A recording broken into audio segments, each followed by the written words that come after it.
Et bonjour à tous, c'est Germain de Webax. J'espère que vous avez la forme, comme d'habitude.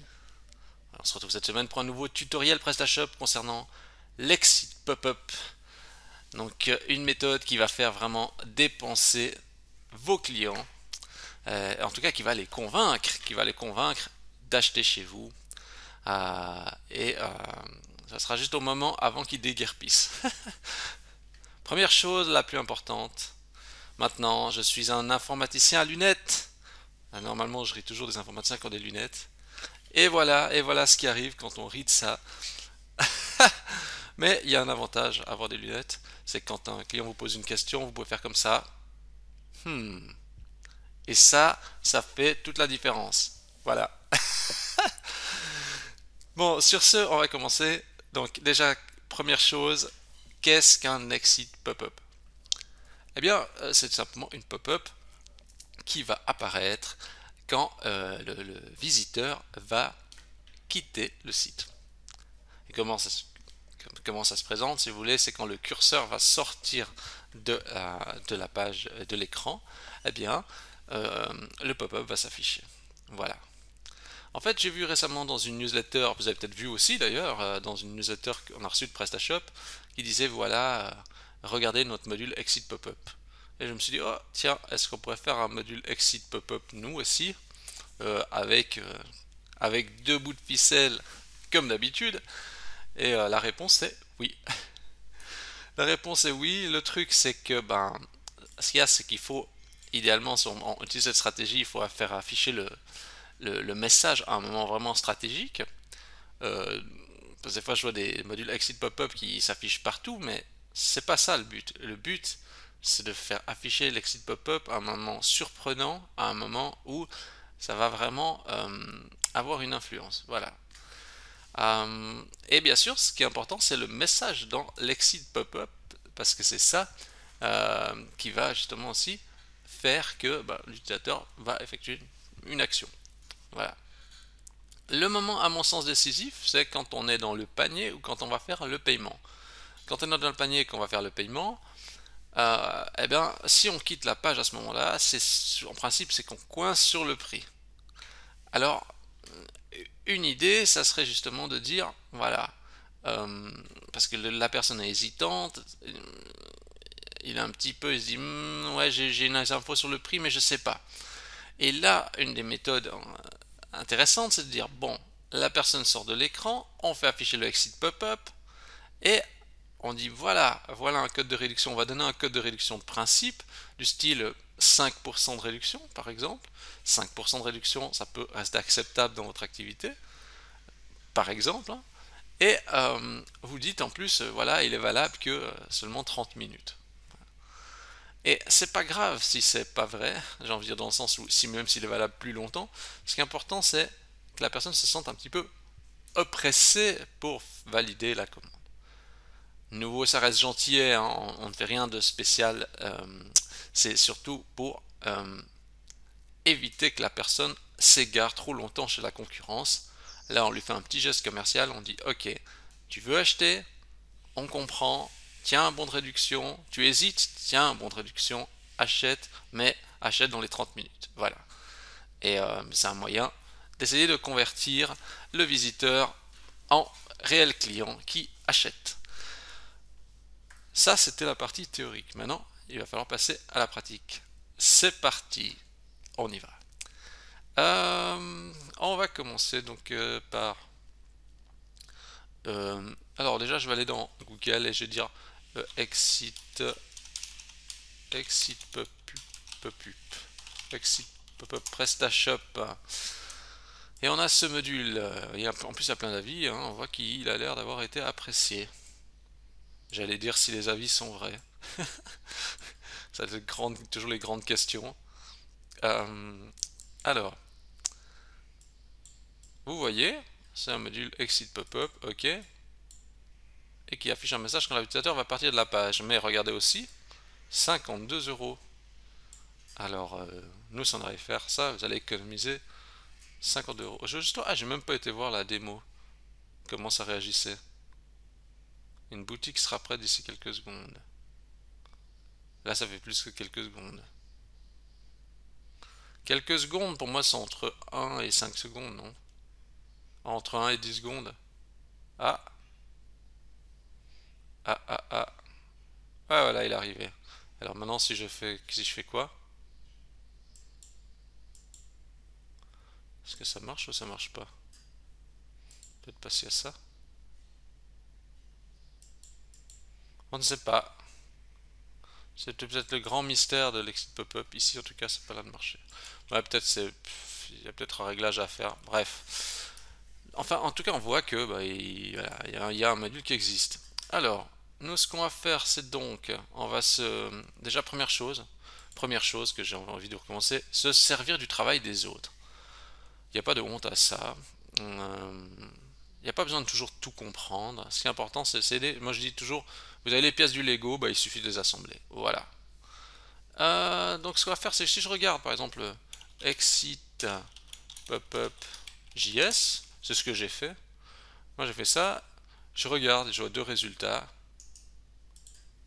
Je vois ici, je vois tout ça. Je vais dessus. Oh, ça fait ça. Je vais juste aller voir. Là, je vais dedans. Alors, regardez, là, je suis dans la zone. Je sors de la zone. Hop là, je vais le refaire. Peut-être, je sais pas si c'est parce que ça échoue, je vais remettre dessus. Hop. Oui, ici, ça marche moyennement bien dans l'interface ici parce que je me demande si c'est pas parce que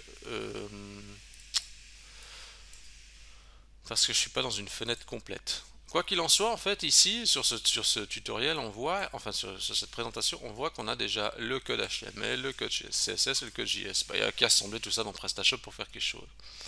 Alors, moi, j'ai fait ça. Nous, j'ai fait ça rapidement. Peut-être qu'on peut nettoyer, faire encore plus propre, etc. Moi, j'essaie juste d'avoir un truc qui fonctionne. Vous allez certainement pouvoir encore améliorer ce que je vous ai proposé. Je vais vous fournir des fichiers si vous regardez cette vidéo depuis YouTube directement, sur le blog, dans la page du blog disponible dans la description, vous avez toutes les sources pour télécharger pour faire ça. Alors ici j'ai indiqué les emplacements. Ici on doit mettre le fichier exit pop-up dans le dossier classic template. Bon, on va le faire. C'est comme si je découvrais mon propre tutoriel. Hop, classic template, je mets là-dedans. Ok. Je mets là-dedans le fichier exit pop-up. Qu'est-ce qu'il y a là-dedans?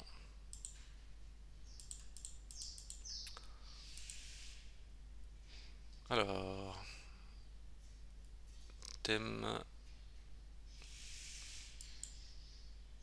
classic template, exit pop-up. Alors, qu'est-ce que j'ai fait là-dedans? En fait, dans le fichier TPL là, du exit pop-up, j'ai fait ceci. J'ai repris le code HTML qui était là. Moi, j'ai juste pris la partie qui intéressait. Ça, j'ai juste pris ça. Et j'ai aussi pris le JavaScript qui était fourni. Je l'ai pris et je l'ai intégré aussi là-dedans. Donc là-dedans, il y a le HTML et le JavaScript. Donc l'HTML pour faire afficher le formulaire, le JavaScript pour faire le comportement d'apparaître le pop-up quand le curseur sort et tout ça. J'ai pas vraiment tout lu le code là-dedans. J'ai mis ça, j'ai dit oh tiens ça a l'air de marcher. J'ai enlevé 2-3 trucs qui étaient un peu superflus et voilà. On voit que moi dans le pop-up j'ai déjà révisé un petit peu le truc. J'ai mis un petit texte du style oh vous allez partir 5% de réduction avec le code SuperDeal, et j'ai mis une petite étoile valable 30 minutes. Voilà. Ça, c'est le principe que j'ai voulu mettre en place euh, à travers ce exit pop-up. Maintenant, qu'est-ce qu'on a d'autre à mettre en place? Oui, on doit ajuster deux autres fichiers. On va ajuster dans template partial footer. Alors, on va aller template partial footer. Pourquoi on va là-dedans? Parce qu'en fait, vous voyez, j'ai créé le fichier exit pop-up, mais il est intégré à rien pour l'instant. C'est un fichier TPL où il y a mon pop-up dedans, mais il est relié à rien. Et en fait, j'aimerais bien l'intégrer, cet exit pop-up, un peu partout, enfin, qu'il soit appelable de n'importe où. Donc je vais le mettre dans le footer de mon site. Donc ça veut dire il va être chargé ici en bas. Et je vais mettre ABC. Vous voyez, il va être chargé là-bas en bas, mais il va être masqué. Donc le but c'est de appeler le fichier exit pop-up. Donc je vais juste le prendre, juste ouvrir ce que j'ai déjà fait comme intégration ici dans mon exemple. Hop, je vais juste reprendre ce petit bout de code que je vais mettre là. Voilà. Donc je vais juste charger le fichier exit pop-up que j'ai créé tout à l'heure. Voilà. Et je le charge depuis dans le pied de page. Mais je vais faire ça aussi à un autre endroit. Je vais faire ça dans un autre dossier. On a aussi le dossier checkout. Puis là on a aussi un dossier partiel avec footer. Et là je vais refaire la même chose. Alors vous allez me dire, mais pourquoi tu mets ça dans deux footers? Eh ben en fait c'est parce que PrestaShop a donc si jamais c'est un deuxième fichier footer, hein, je vais vérifier si les liens sont les mêmes. Vous voyez ici il y a juste deux points slash et puis là parce qu'on n'est pas au même niveau dans le template, c'est pour ça.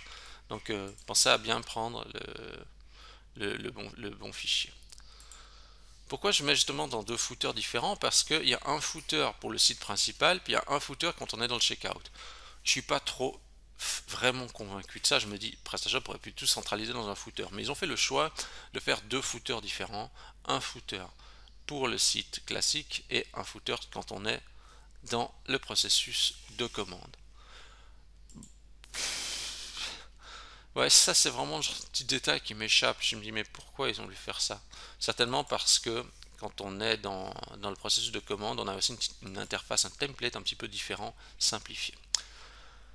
Mais voilà, c'est un choix, c'est comme ça, on fait avec. Donc voilà. Donc j'ai intégré ça dans mes deux footers. Super. Maintenant il me reste encore la partie mise en forme que j'ai pas encore intégrée.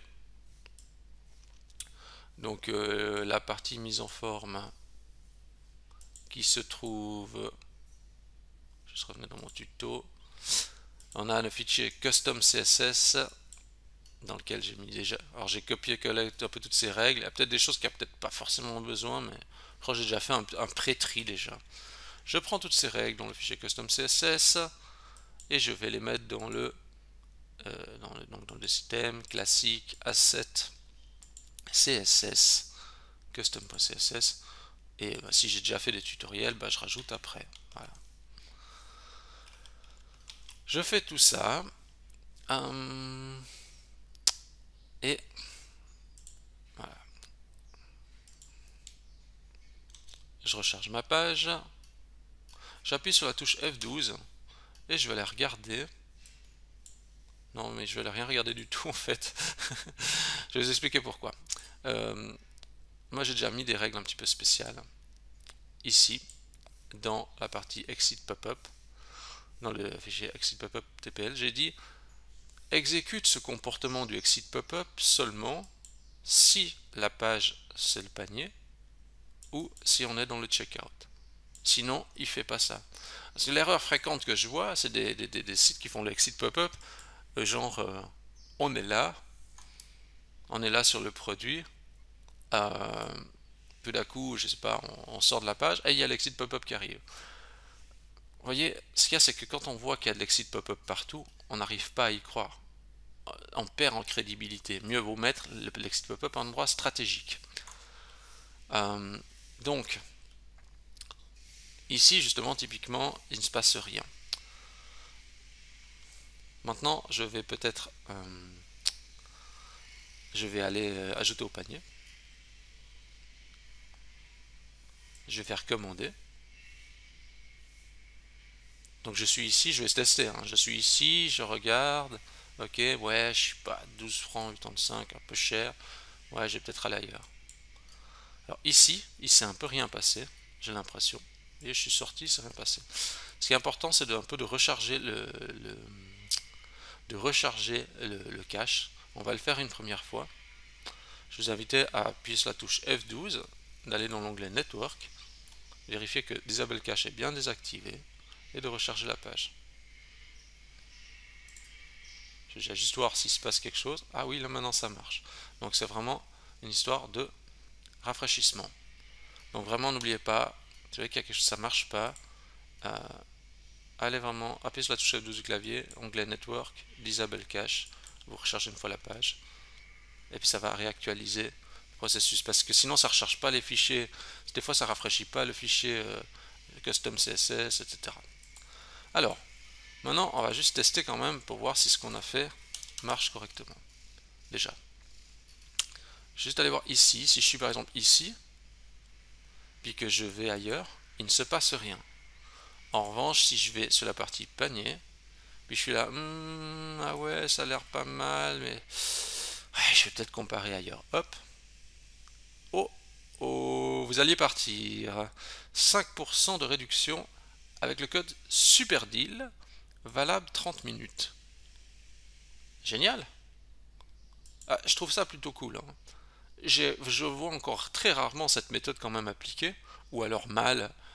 C'est un peu comme les pop-up en général. Souvent, ils bombardent des pop-up partout, mais non. La bonne stratégie, c'est de faire afficher le pop-up au bon moment.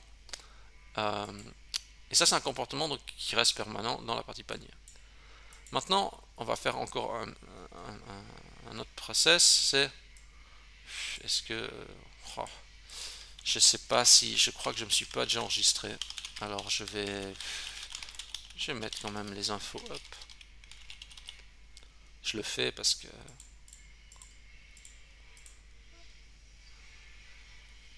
je vais le faire parce qu'après sinon je peux pas tester. Hop hop hop.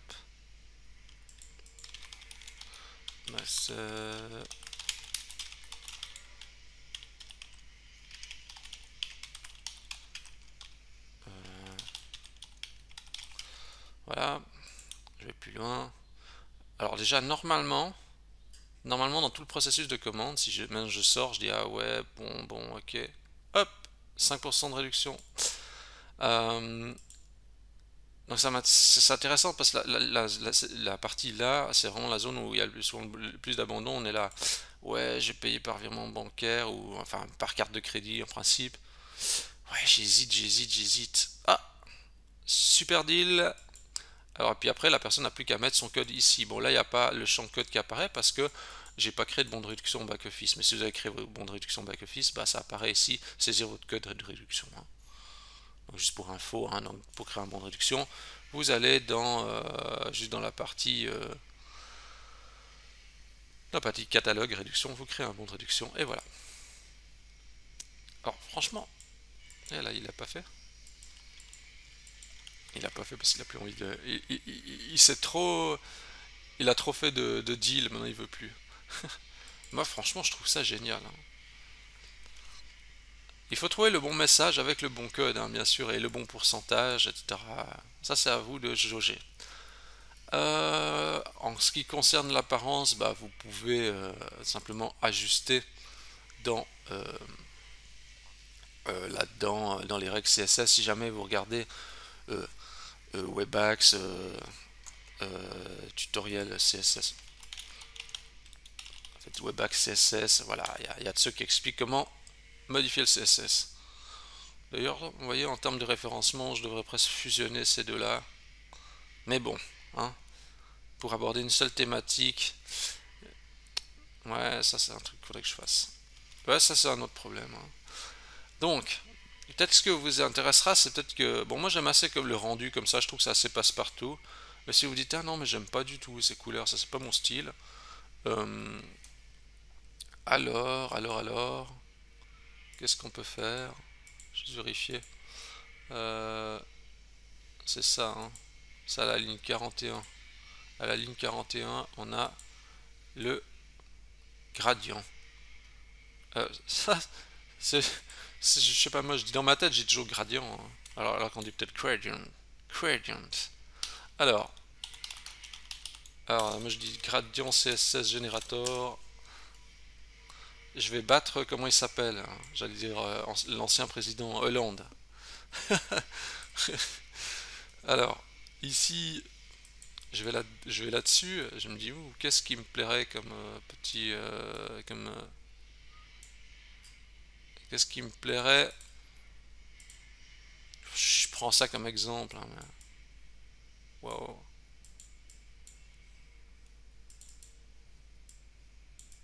Ah, mais après, je vous laisserai vous amuser, vous, hein, avec tout ça. Faut trouver les bonnes couleurs et tout ça. Je vais pas trop passer de temps à vous générer une couleur quand même.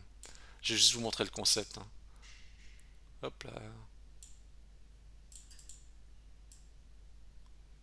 Peut-être que c'est ça, la couleur, que vous aimez vraiment trop. Vous dites, ah, c'est vraiment ça que j'aime. Ok. Bah, vous prenez ensuite ces lignes qui sont générées en dessous. Vous enlevez les deux lignes qui sont ici vers la ligne. Ouais, même les trois lignes là. Hop, on colle. Voilà. La page ensuite, ici, en bas, on va recharger la page en faisant un CTRL R. Vérifiez donc bien que dans l'onglet Network, vous avez Disable Cache. Qu'est-ce que dit la console? Non, on va pas trop regarder. Hop. Et vous voyez, en plus, voilà, le nouvel effet. C'est super.